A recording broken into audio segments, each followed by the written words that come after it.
Vamos a leer comenzando en el versículo 17. Dice: cuando volvía de la derrota de Kedorlaomer y de los reyes que con él estaban, salió el rey de Sodoma a recibirlo al valle de Sabe, que es el valle del rey.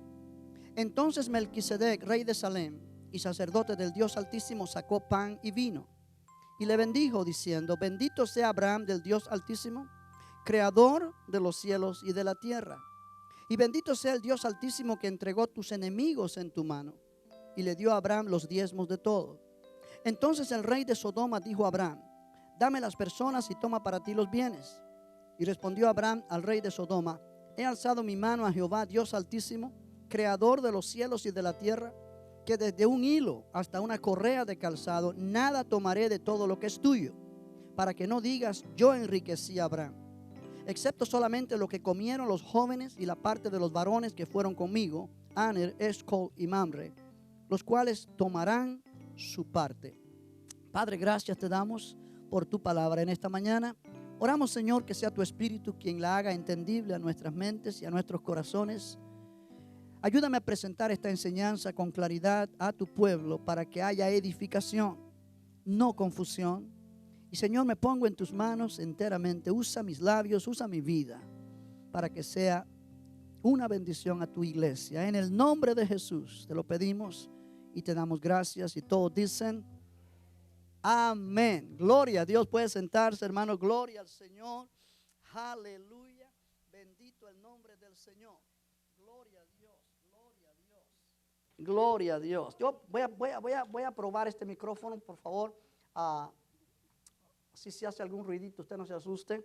Es simplemente que ya me acostumbré a tener las manos libres y me siento un poco atado con el micrófono. Pero pienso que va a ser de bendición esta palabra para cada uno de nosotros en el nombre de Jesús. Realmente quiero hablar sobre un tema que es de mucha confusión en la iglesia del Señor.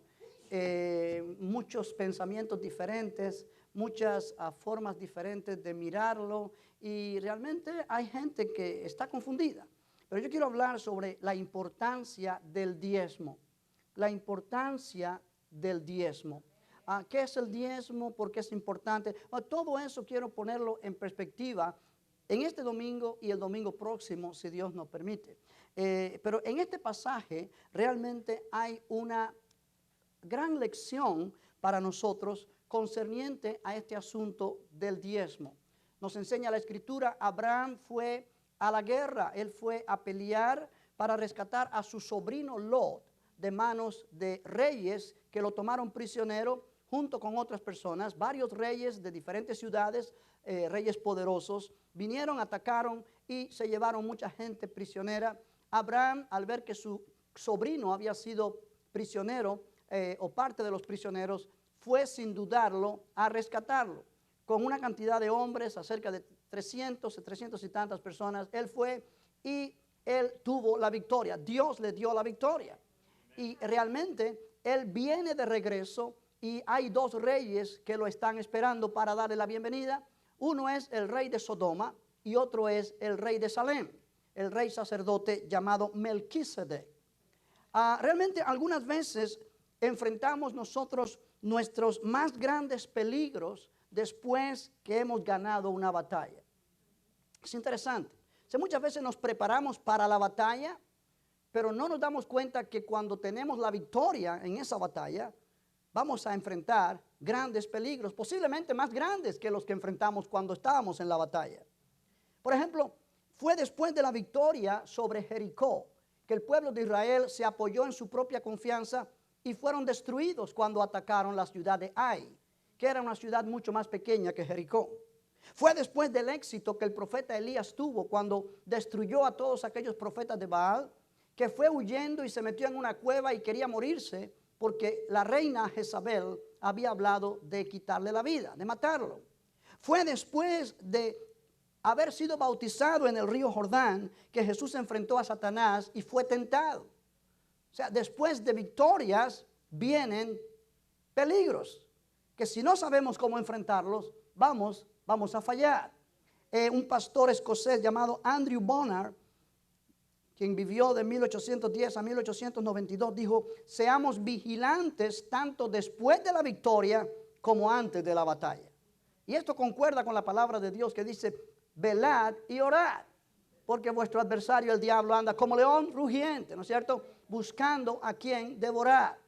En este caso, Abraham regresa victoriosamente después de haber triunfado sobre estos reyes. Trajo de regreso a los prisioneros hechos libres, pero él tuvo que escoger entre los dos reyes que lo estaban esperando, quienes representaban dos maneras de vida opuestas. Y los encuentros de Abraham con el rey de Sodoma y con el rey sacerdote Melquisedec proveen o nos muestran un contraste en el carácter espiritual de cada uno de ellos, que realmente exalta o enfatiza la devoción que Abraham tenía hacia Dios. Estos dos reyes, cada uno de ellos tiene diferentes motivos de vida y diferentes actitudes. Y si usted mira en el versículo 17, dice: cuando volvía de la derrota de Kedorlaomer y de los reyes que con él estaban, salió el rey de Sodoma a recibirlo al valle de Sabe, que es el valle del rey. Entonces Melquisedec, rey de Salem y sacerdote del Dios Altísimo, sacó pan y vino. O sea, dos hombres totalmente diferentes. El rey de Sodoma, obviamente, un hombre que representa el pecado, el sistema de este mundo. Es un hombre que no tiene nada que ver con lo que es santo, lo que es agradable a Dios. Y Melquisedec, por otra parte, es un sacerdote del Dios Altísimo, a quien aquí la palabra de Dios lo describe de esa manera. Pero es interesante que cuando Abraham regresa, Abraham ignoró al rey de Sodoma, pero honró al rey de Salem. ¿Sí? Los dos vienen a recibirlo, pero él ignora al rey de Sodoma. El rey de Sodoma le dice: dame los jóvenes o los hombres que tú trajiste de regreso y toma para ti todos tus bienes, todo lo que tú has ganado, como dándole órdenes a Abraham. En cambio, Melquisedec sacó pan y vino, una manera de recibir, de dar la bienvenida a aquel hombre y sus guerreros que vienen de regreso victoriosamente, y pronuncia una bendición sobre Abraham. O sea, dos caracteres totalmente diferentes. Y Abraham ignora al que debe ignorar, pero honra al que debe honrar. Aleluya. Y la forma en que Abraham usa para honrar a Melquisedec, él le dio los diezmos de todo lo que él ganó en aquel botín. Los diezmos era una costumbre muy antigua, muy generalizada en el Medio Oriente.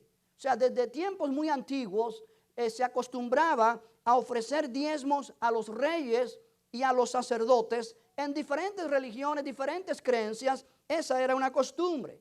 Ahora, es importante notar que Abraham no dio este diezmo como un impuesto obligatorio, sino lo hizo como una ofrenda voluntaria por causa o en virtud de la bendición sacerdotal que Melquisedec pronunció sobre él, a quien él reconoció como un representante del Dios al cual él adoraba. Si usted mira el versículo 19, dice el 18, vamos a leer también: entonces Melquisedec, rey de Salem y sacerdote del Dios Altísimo, sacó pan y vino y le bendijo.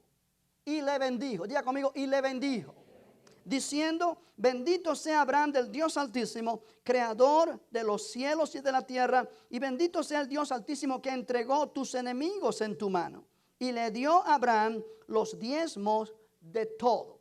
Ahora, nosotros no pudiéramos entender este mensaje o esta escritura si no comprendemos el valor espiritual que la palabra o el hecho de bendecir a alguien implicaba. Bendecir, lo bendijo. La palabra habla de hablar bien de una persona. Hablar bien de una persona. Pero realmente la palabra bendecir implica, y déjame darte esta definición, en el Antiguo Testamento significaba proveer con habilidad o dotar con poder para tener éxito, para tener prosperidad, para tener fecundidad, o sea, poder procrear, poder reproducirse y tener mucha familia, y para larga vida. Y obviamente aquí viene para tener salud y para tener toda clase de bendición o lo que nosotros entendemos por la palabra bendición. La palabra bendición o la bendición verbal, cuando alguien bendecía a alguien, era normalmente pronunciando cosas que pasarían en el futuro. Por ejemplo, nosotros tenemos que Dios llamó a Abraham y le dijo, yo te bendeciré, yo haré de ti una gran nación, tú serás bendición. Esto habla de futuro. Sin embargo, el hecho de bendecir a alguien podía ser un reconocimiento que la persona a quien se le daba esa bendición era evidentemente poseída de un poder para vivir una vida abundante y efectiva. En otras palabras, cuando la persona recibía una bendición de alguien, implicaba que en esa bendición había un poder impartido sobre la persona para tener éxito, para prosperar en todo lo que hiciese, para poder tener larga vida, para poder procrear, o sea, para vivir una vida abundante y efectiva en todas las áreas. Eso implicaba, o eso era lo que la palabra o el verbo bendecir significaba. ¿Me explico esta mañana? Ahora, no cualquier persona podía bendecir a otra persona. La persona que bendecía a alguien obviamente tenía autoridad sobre la persona a quien bendecía. Tenía un nivel de autoridad, era mucho más importante que la persona que bendecía. La Biblia enseña que el menor es bendecido por el mayor, o el mayor bendice al menor, por ponerlo de esta manera. Implica que cuando Melquisedec bendice a Abraham, Melquisedec tiene un estatus donde él es mucho más importante en autoridad espiritual que Abraham. Aun cuando Abraham ha sido escogido por Dios y ha sido bendecido por Dios, pero Melquisedec tiene una gran autoridad en lo que él está haciendo. Amén. Ahora yo quiero que mires, por ejemplo, en el libro de Génesis capítulo 12, donde nosotros tenemos las palabras que Dios habló a Abraham cuando lo sacó de su tierra, Ur de los Caldeos. Dice el versículo 1, pero Jehová había dicho a Abraham, vete de tu tierra y de tu parentela, y de la casa de tu padre a la tierra que te mostraré, y haré de ti una nación grande, eso es bendición, y te bendeciré y engrandeceré tu nombre y serás bendición. Te bendeciré. Ponga ahí todo lo que hemos hablado acerca de bendeciré. Impartiré sobre ti poder, habilidad para tener éxito, para tener prosperidad, para procrear, para vivir larga vida. Todo está incluido en ese término y te bendeciré. Y engrandeceré tu nombre y serás bendición. Engrandeceré tu nombre será grande. Aleluya, por la bendición de Dios. ¿Sí? Y serás bendición. En otras palabras, te bendeciré para que seas bendición. Bendeciré a los que te bendijeren y a los que te maldijeren maldeciré. Y serán benditas en ti todas las familias de la tierra. Esa es una palabra que Dios habló a Abraham, que todavía tiene poder aún en el día de hoy. Y tú y yo somos herederos de esa bendición cuando tú y yo aceptamos a Cristo como nuestro Salvador personal, porque Cristo es la simiente de Abraham a quien fue dada esa bendición. O sea, esa bendición fue impartida a Abraham y a su simiente, y su simiente es Cristo. Y si tú y yo estamos en Cristo, tú y yo somos participantes de esa proclamación de bendición que Dios impartió a Abraham. ¿Cuántos dicen amén?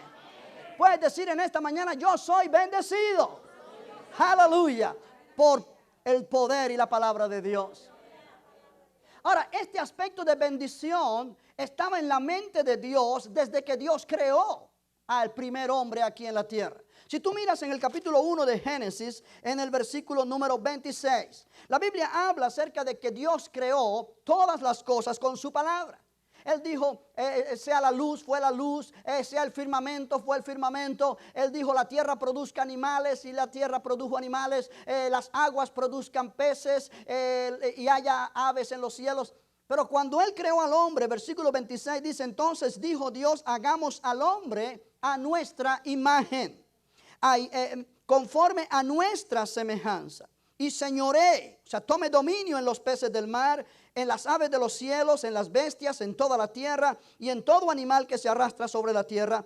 Y creó Dios al hombre y al hombre a su imagen, a imagen de Dios lo creó, varón y hembra los creó. Y los bendijo Dios y les dijo. Note, y los bendijo Dios y les dijo.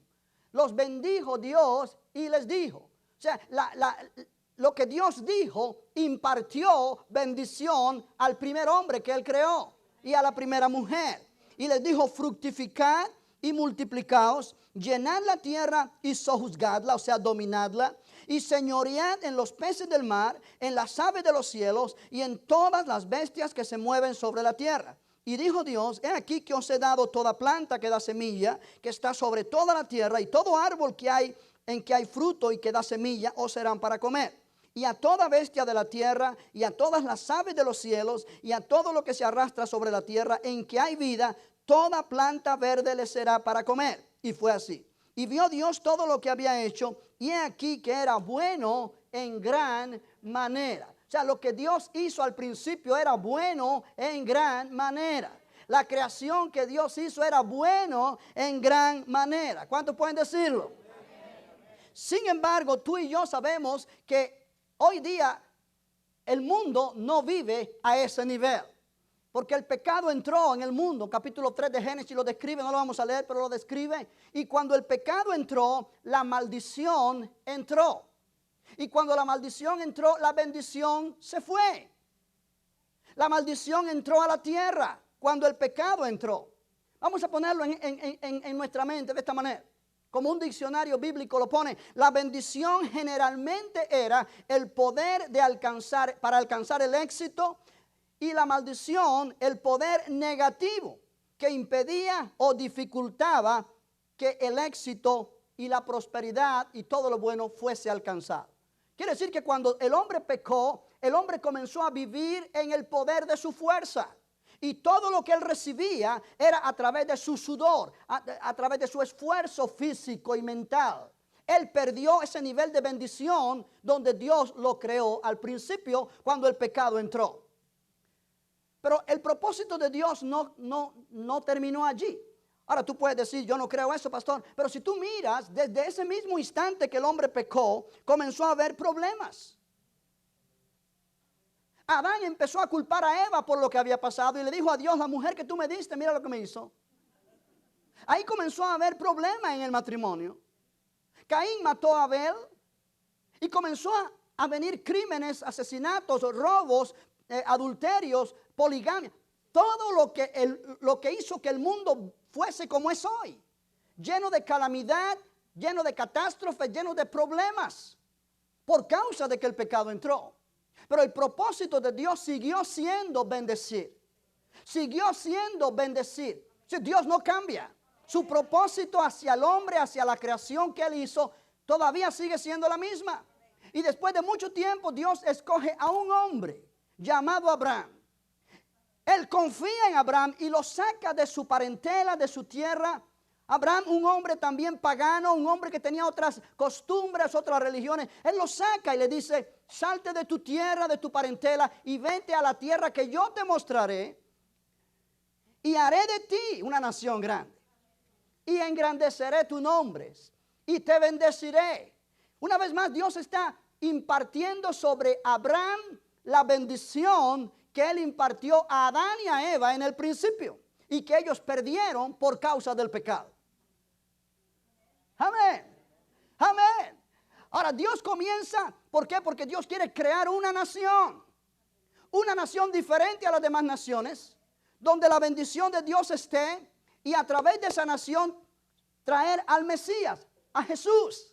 Quien sería el Salvador del mundo. Y a través de fe en Él, todas las naciones de la tierra, todo aquel que creyese en Jesús vendría a heredar la bendición que Dios impartió a Abraham en el principio. Tú y yo somos herederos de esa bendición. Amén. Tú y yo somos partícipes de esa bendición.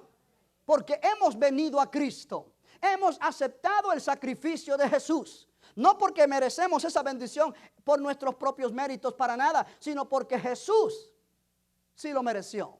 A través de su obra redentora, Él nos ha traído a esta posición de poder recibir y ser partes de esta bendición tan preciosa. ¿Cuántos pueden decir amén? Gloria al nombre del Señor. De manera que ahora que entendemos este concepto de bendición, podemos entender lo que significó para Abraham el hecho de que Melquisedec lo bendijera, pronunciara esa bendición sobre él. Una bendición que ya Dios le había pronunciado, pero que ahora Dios usa a este sacerdote para hablar las palabras que van a reforzar esa declaración de bendición que ha sido impartida sobre Abraham. En el tiempo moderno, tú y yo no le hemos dado importancia a la bendición. Decimos Dios te bendiga, como decir hola, ¿qué tal? Cortesía muchas veces, bendiciones, cualquier forma de palabra, pero la bendición que se pronuncia sobre alguien es poderosa. ¿Por qué? Porque las palabras tienen poder. Pero cuando esa palabra es hablada por alguien que está en autoridad espiritual, esa palabra imparte poder de Dios a esa persona o poder del diablo a esa persona cuando se le maldice. Aleluya. Aleluya. Ahora entendemos la reacción de Abraham. Abraham recibe a estos dos reyes, el rey de Sodoma, que viene con otras intenciones, pero el rey de Salem, quien lo bendijo. Y dice allí en capítulo 14, versículo 18, una vez más, entonces Melquisedec, rey de Salem y sacerdote del Dios Altísimo, sacó pan y vino y le bendijo diciendo, bendito sea Abraham del Dios Altísimo, creador de los cielos y de la tierra, y bendito sea el Dios Altísimo que entregó tus enemigos en tu mano. Oh, aleluya. La Biblia, la Living Bible o Biblia al día, hace una paráfrasis acá y dice entonces Melquisedec bendijo a Abraham con esta bendición. La bendición del supremo Dios, creador del cielo y la tierra, sea sobre ti, Abraham, y bendito sea Dios quien te ha entregado tus enemigos en tu mano, o ha entregado tus enemigos sobre ti, o los ha entregado a ti. Estoy leyendo del inglés, traduciéndolo al español, pero habla un poquito más claro lo que esta bendición implicó. Y la respuesta de Abraham hacia esa pronunciación de bendición es que él le dio los diezmos de todo lo que él ganó. Así dice el versículo 20, la última parte, y le dio a Abraham los diezmos de todo el botín, de todo lo que él ganó. A través de esta acción de dar los diezmos, Abraham está honrando a este sacerdote del Dios Altísimo, quien ha pronunciado una bendición sobre él. En este punto es importante notar que Abraham reconoce la autoridad espiritual de Melquisedec. Él reconoce que este es un personaje que realmente representa a Dios, por decirlo así, o que realmente es sacerdote de Dios Altísimo y es una persona que tiene poder para bendecir. Esto es muy importante para entenderlo. Amén. Ahora, él responde a esta bendición como era apropiado en aquel tiempo. Él responde dándole los diezmos o el 10% de todo el botín, de todo lo que él obtuvo en aquella victoria. Es bueno recordar que en aquel tiempo, cuando reyes iban a la guerra, el victorioso rey tomaba todo el botín, o sea, todo el dinero, todo el tesoro del ejército a quien venció y lo tomaba para él. O sea que Abraham viene con mucho dinero, con muchas propiedades. La palabra botín aquí significa propiedades, significa dinero, moneda, cosas valiosas. Él regresa con mucha abundancia de esa guerra. Fue un acto de adoración al Dios Altísimo, el acto de Abraham, como una expresión de su gratitud por el triunfo que Dios le dio en ese conflicto.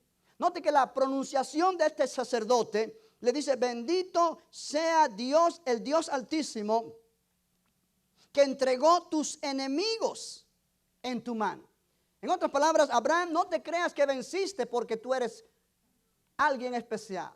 No creas que venciste porque tus hombres son expertos en la guerra. Ellos no eran expertos en la guerra. Abraham no tenía ni experiencia militar y no tenía tampoco mayoría de personas para ir en contra de estos ejércitos de los diferentes reyes. El sacerdote Melquisedec le dice, Dios entregó tus enemigos en tu mano. En otras palabras, esta victoria es atribuida a Dios. No te creas que eres mucho, no, Dios es el que toma la gloria.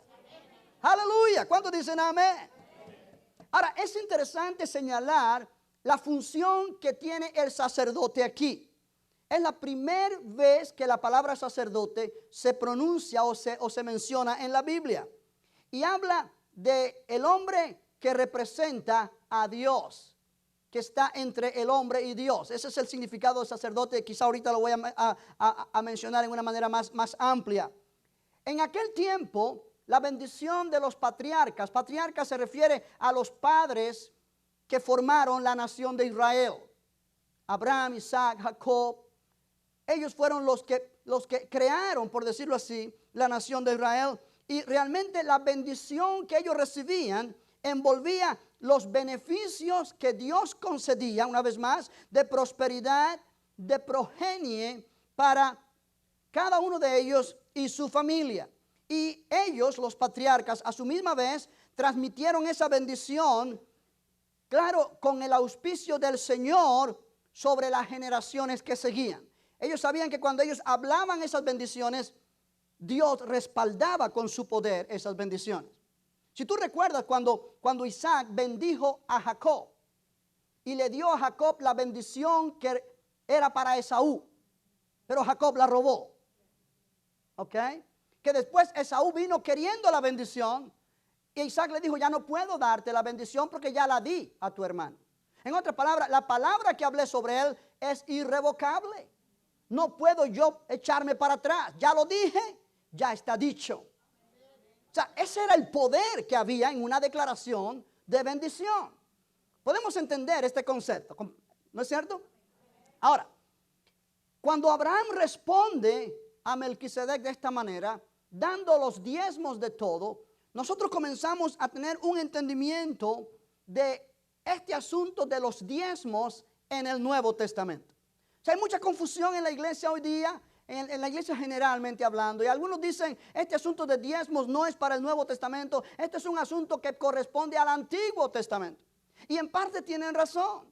Tienen razón porque cuando se ponen los diezmos como si fuera algo que comenzó con la ley de Moisés.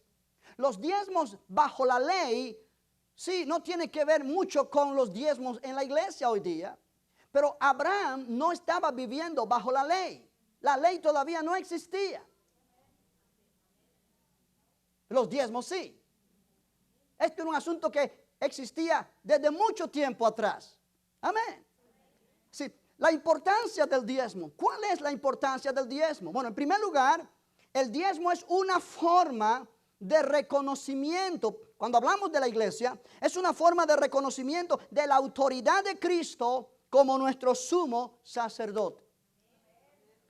Abraham dio los diezmos a Melquisedec porque él reconoció la autoridad sacerdotal de Melquisedec. Amén. Él reconoció y él recibió la bendición sacerdotal como bendición de Dios. Él le dio importancia a este personaje llamado Melquisedec. Ahora yo quiero que mires conmigo en el libro de Hebreos, pon una mano allí en Génesis, o un cartoncito, un papel, lo que sea, un marcador, el mismo boletín. Y mira en Hebreos capítulo 7, por favor. Hebreos 7. Hebreos está en el Nuevo Testamento. Amén. La Biblia dice en el libro de Hebreos, capítulo número, pudiéramos leer un poquito antes, pero no quiero que leas tanto porque a lo mejor te aburres de leer tanto. Verso 13 del capítulo 6 dice, porque cuando Dios hizo la promesa a Abraham, no pudiendo jurar por otro mayor, juró por sí mismo diciendo, de cierto te bendeciré con abundancia y te multiplicaré grandemente. Eso es promesa. Y habiendo esperado con paciencia, Abraham alcanzó la promesa. Porque los hombres ciertamente juran por uno mayor que ellos, y para ellos el fin de toda controversia es el juramento para confirmación. Por lo cual, queriendo Dios mostrar más abundantemente a los herederos de la promesa la inmutabilidad de su consejo, o de su voluntad, o de su plan, interpuso juramento, para que por dos cosas inmutables, en las cuales es imposible que Dios mienta, tengamos un fortísimo consuelo. Ahora, esas dos cosas inmutables son su promesa y su juramento. O sea, la promesa de Dios hacia ti, hacia mí, y el juramento que habla del pacto que Dios hace, nos confirma que Dios no puede mentir. Que tenemos consuelo al saber que cada promesa de su palabra es verdad y no puede dejar de cumplirse una vez que salió de la boca de Dios. ¿Cuántos dicen amén? Aleluya.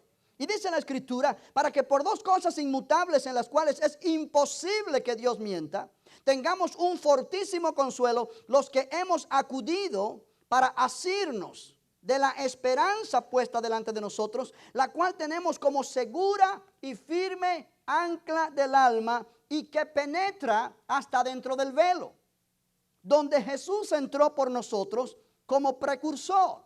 El velo habla de Jesús entró a la presencia misma de Dios, al lugar santísimo en el cielo, como precursor, hecho sumo sacerdote para siempre, según el orden de Melquisedec. Jesús es nuestro Melquisedec. Ahora el capítulo 7 de Hebreos nos explica la relación entre Jesús y Melquisedec. Mira el versículo 1. Porque este Melquisedec, rey de Salem, sacerdote del Dios Altísimo, que salió a recibir a Abraham, que volvía de la derrota de los reyes, y le bendijo, a quien asimismo dio a Abraham los diezmos de todo, cuyo nombre significa primeramente rey de justicia, y también rey de Salem, esto es rey de paz, sin padre, sin madre, sin genealogía, que ni tiene principio de días ni fin de vida, sino hecho semejante al Hijo de Dios, permanece sacerdote para siempre. Es interesante entender esto. No es que Melquisedec no tuvo padre o no tuvo madre. Algunos piensan que es una manifestación de Cristo en el Antiguo Testamento. Nada más se menciona en ese pasaje de Génesis. Pero realmente el punto no es que fue alguien que no tuvo padre y madre, físicamente hablando, sino lo que el autor está enseñándonos es que él era sacerdote sin depender de una genealogía. ¿Por qué? Porque cuando esto está escribiéndose, oye bien, esto es importante. El autor de Hebreos está escribiéndole a cristianos judíos que han venido a Cristo y que realmente tienen un trasfondo judío, donde ellos conocen muy bien la religión judía y todo lo que allí se exige. Estos cristianos están tentados a volver al judaísmo por diferentes situaciones. En ese tiempo que Hebreos es escrito, el templo de Jerusalén todavía existe. El templo fue destruido en el año 70, lo cual habla de que todavía los sacrificios del Antiguo Testamento se están llevando a cabo allí. Y hay sacerdotes en ese templo que están haciendo los sacrificios diariamente como Moisés lo estipuló. Aunque ya no tienen valor delante de Dios, porque el sacrificio de Cristo cumplió todo, pero todavía la ley judía o la religión judía permanece adorando a Dios de acuerdo al antiguo pacto, porque ellos nunca creyeron que Jesús es el Mesías. Ahora, cada uno de aquellos sacerdotes, para poder ser un sacerdote y funcionar como tal, tenía que demostrar que en su genealogía él venía de la línea de Aarón, el sumo sacerdote de la tribu de Leví, el primer sumo sacerdote que hubo dentro del sistema de Moisés. Si un sacerdote no podía demostrar su ascendencia, de donde él venía, él no podía ser sacerdote. Y obviamente cuando moría, otro le sucedía, y así consecutivamente. Sin embargo, Melquisedec es uno que no se sabe de dónde vino, ni a dónde fue, por decirlo así. No se nos dice quién era su papá, ni quiénes eran sus hijos, solamente se menciona Melquisedec. Ahora, este asunto de que solamente se menciona Melquisedec implica que su sacerdocio no depende de una genealogía. Depende simplemente que Dios lo ordenó como sumo sacerdote. Y como no hay una genealogía ni una fecha específica, permanece para siempre. Es un tipo de Jesucristo. ¿Lo puedes entender? Ok, es interesante esto. Es interesante esto. Versículo 3 otra vez. Sin padre, sin madre, sin genealogía, que ni tiene principio de días ni fin de vida, sino hecho semejante al Hijo de Dios. Permanece sacerdote para siempre. Es interesante porque los sacerdotes de Moisés, o del tiempo de Moisés, de la ley de Moisés, tenían que ser descendientes de la tribu de Leví. Esa es la tribu que Dios señaló para el sacerdocio.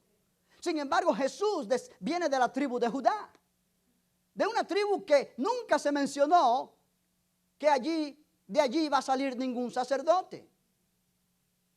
Y Melquisedec viene no de la tribu de Leví, obviamente, Leví todavía no existía. Los judíos piensan que Melquisedec era Sem, el hijo de Noé, que en el tiempo de Abraham todavía vivía. Y ellos creen firmemente que Melquisedec era Sem, un hombre que realmente podía ser sacerdote del Dios Altísimo, como allí se menciona. Y todavía es la creencia judía hoy día, y puede ser. Pero el punto aquí es este, versículo 4, dice, considerad pues cuán grande era este, cuán importante era este. La palabra grande significa importante. Cuán importante era este, a quien aún Abraham, el patriarca, dio diezmos del botín. O sea, Abraham es el hombre que tiene la fama, que tiene la honra de ser el padre de la fe o de los que creen, el padre de la nación de Israel. Él es el hombre a quien Dios escogió y lo bendijo. Sin embargo, Abraham reconoce a Melquisedec superior a él en autoridad espiritual. Y es por esa razón que recibe la bendición de él. Porque si no fuese así, la bendición de Melquisedec no hubiera servido de mucho. Es interesante notar esto. Yo quiero que tú lo entiendas bien, por eso lo enfatizo. Cualquiera puede bendecir a alguien en el sentido de que pronuncia palabras de bendición sobre alguien. Y cada uno de nosotros está llamado a eso.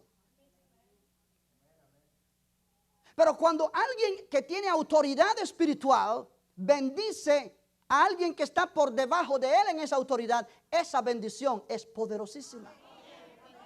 Por eso la bendición de un padre sobre sus hijos es tan poderosa.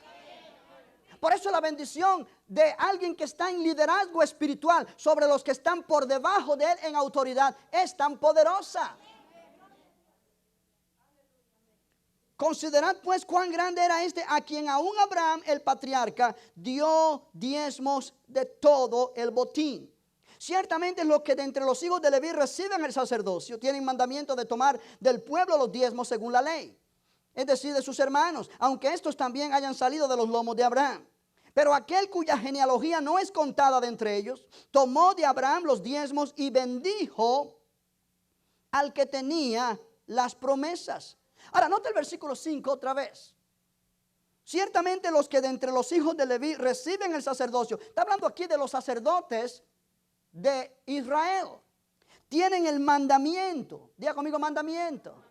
O sea, tienen la orden de tomar del pueblo los diezmos. Parte del beneficio que los sacerdotes recibían. Si tú te acuerdas, si tú has leído el Antiguo Testamento, Dios repartió la tierra a los hijos de Israel por tribus. Pero a la tribu de Leví no le dio tierra. La tribu de Leví era la tribu sacerdotal. Ellos iban a ministrar en los asuntos del tabernáculo, luego del templo.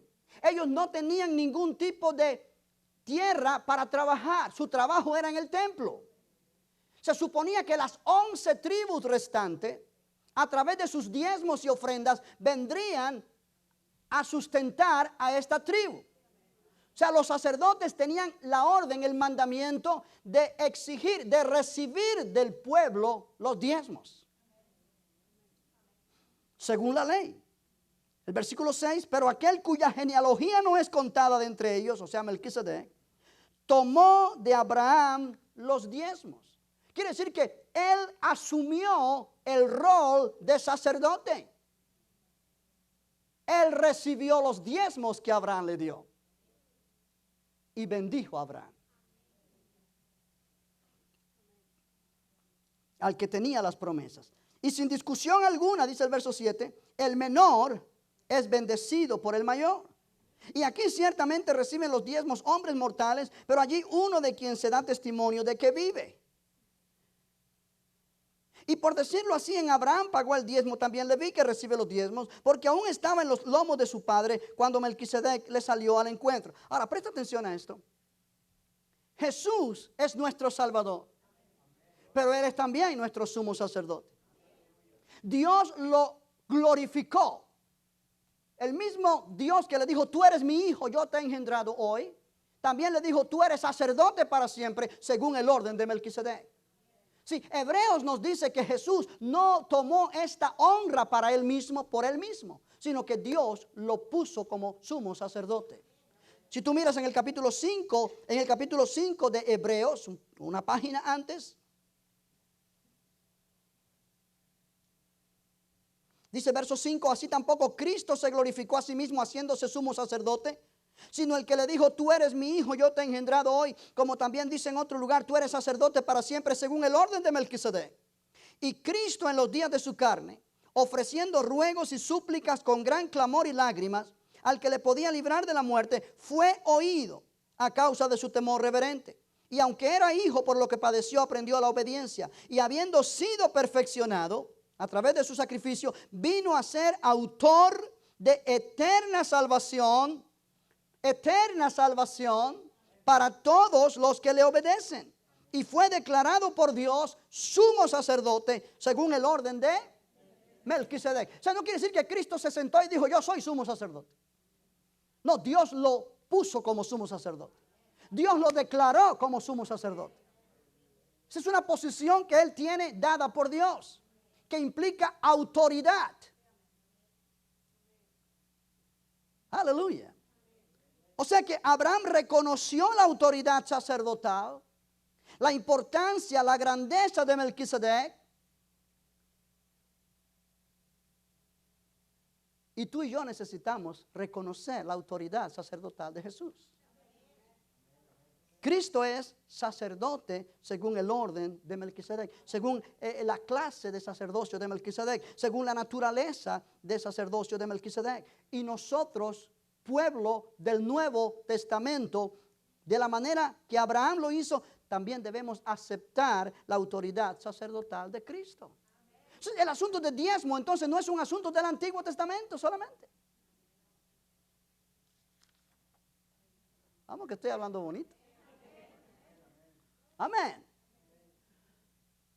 El diezmo es parte de nuestra forma de reconocer que Cristo es nuestro sumo sacerdote y tiene autoridad sobre nosotros. Él está sentado a la diestra del Padre. Ahora, la función de Cristo como sumo sacerdote, muchas veces la pasamos por alto, no la entendemos o no la profundizamos, pero Él está allí a la diestra del Padre como mediador entre Dios y los hombres. No hay ningún otro mediador entre Dios y los hombres, solo Jesucristo, hombre. Y eso lo dice la palabra de Dios en 1 Timoteo 2. No hay otro mediador entre Dios y los hombres, solo Jesucristo, hombre.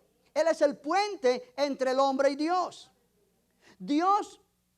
Jesús, como sumo sacerdote, nos representa delante de Dios. Iglesia, aquí hay un punto tan interesante que muchas veces no podemos, no enfatizamos. Ninguno de nosotros tiene la potestad o el derecho de entrar a la presencia de Dios si no fuese por medio de Jesús. Tú y yo podemos entrar al trono de la gracia para alcanzar misericordia, hallar gracia, para recibir respuestas a las oraciones, para estar en comunión con Dios única y exclusivamente porque Jesús murió por nosotros, resucitó al tercer día, pero hoy día está sentado a la diestra de Dios, garantizando nuestra entrada a la presencia de Dios. Aleluya. Aleluya. Yo no sé si tú valoras eso o no, pero eso para mí es bendición. Yo sé que la religión ha distorsionado todo esto y dice todos somos hijos de Dios y todos somos iguales y todos entramos a la presencia de Dios y cuando morimos todos vamos al cielo. Eso no es verdad. Eso es engaño. Eso ha hecho mucho daño a la humanidad. Hay mucha gente hoy día en el infierno que creyeron que el cielo era de ellos.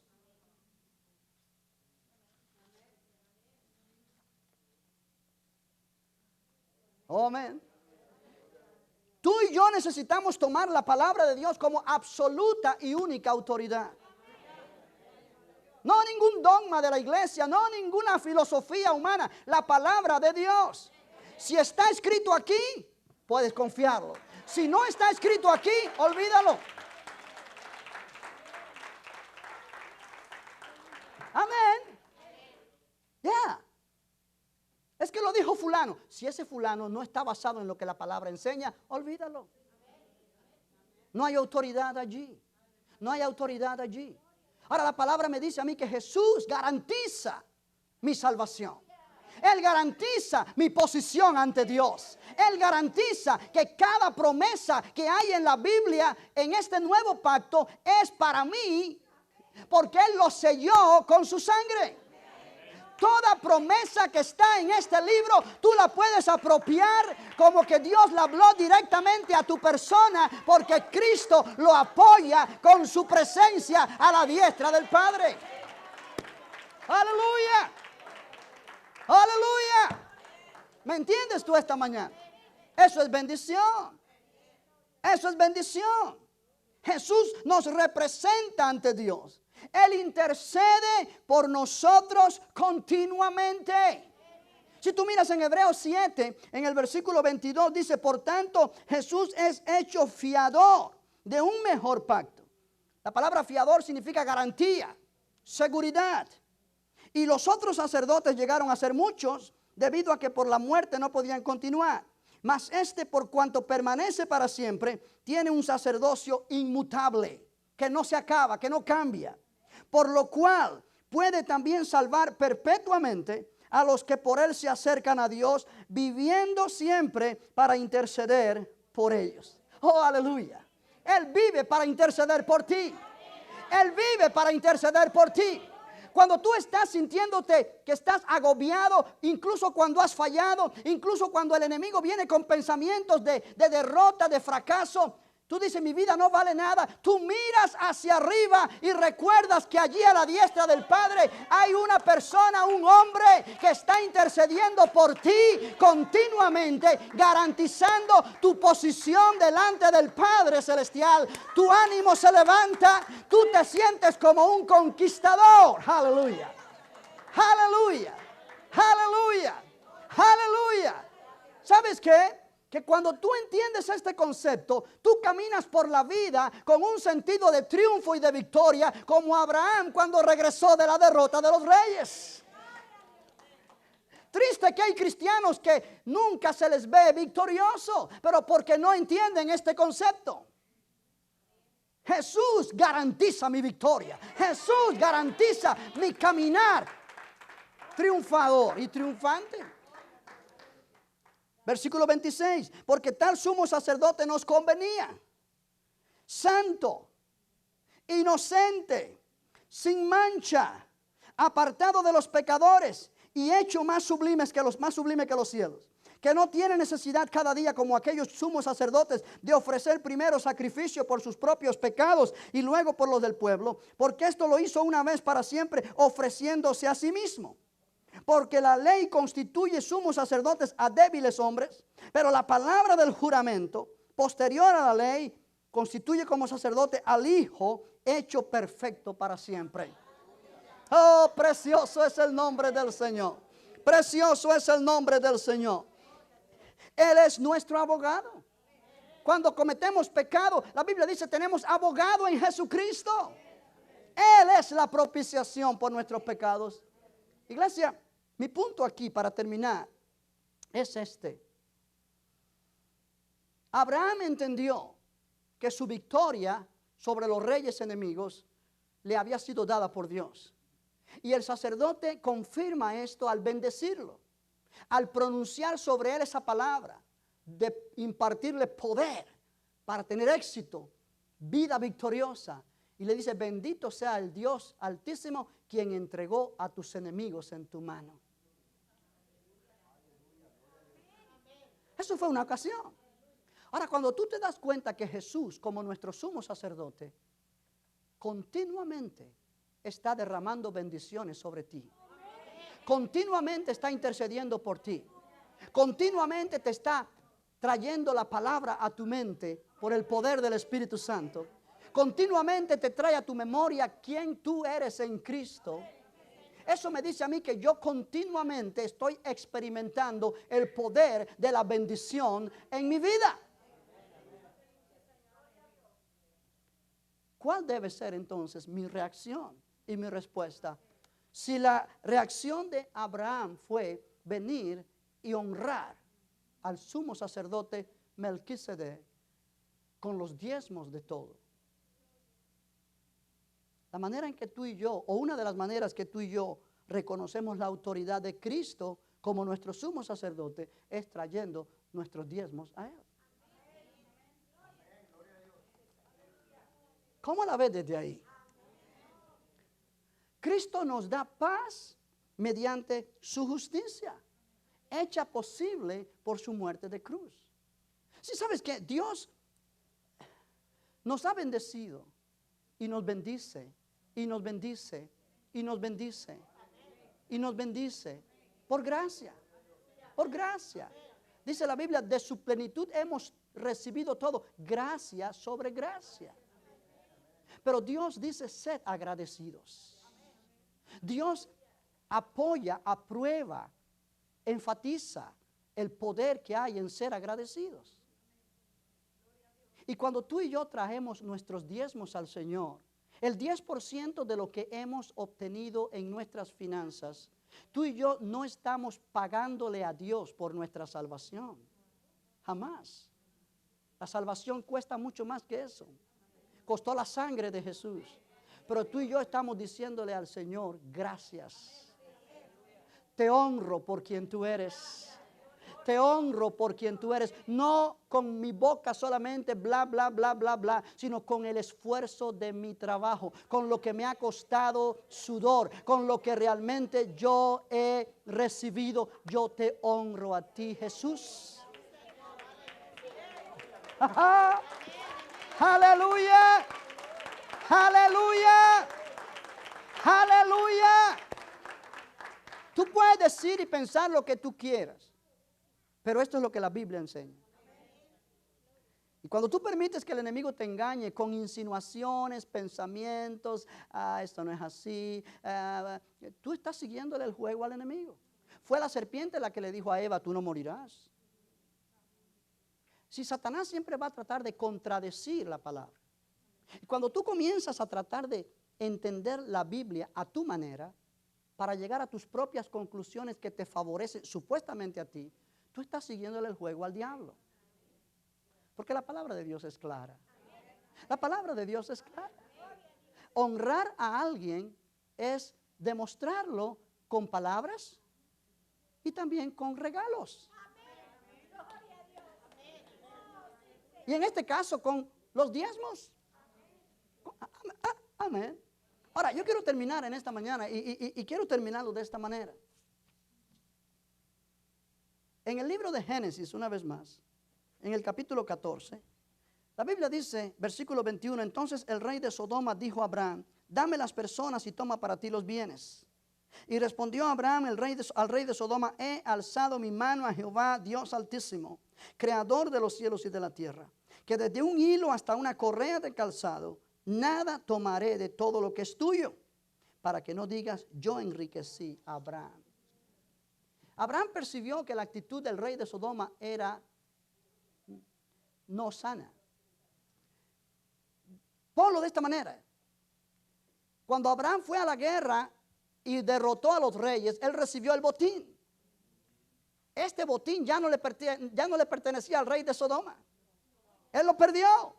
Abraham lo recuperó, pero para él. Cuando el rey de Sodoma le dice, dame los hombres y toma para ti los bienes, las propiedades, todo lo que ha recibido, él está como dando órdenes a Abraham. Y le está diciendo, oh, yo te doy la parte mía yo te la doy. Él no tenía derecho a darle nada. Pero Abraham percibe su engaño y le dice, yo he levantado mi mano al Señor, que no tomaré de lo que es tuyo nada, ni una correa de calzado, para que tú no digas, yo enriquecí a Abraham. Abraham dice, a mí quien me enriquece es Dios.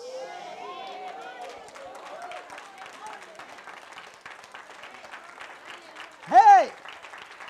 ¡Hey! ¡Aleluya! Abraham conoce el principio de diezmos. Él conoce que la actitud que él ha demostrado de honrar al sacerdote del Dios Altísimo mueve la mano de Dios para con él. Y las promesas que Dios les ha dado es lo que a él lo va a enriquecer. No la propuesta del rey de Sodoma. Ahora, de la misma manera que Abraham fue tentado por este rey de Sodoma, tú y yo muchas veces somos tentados.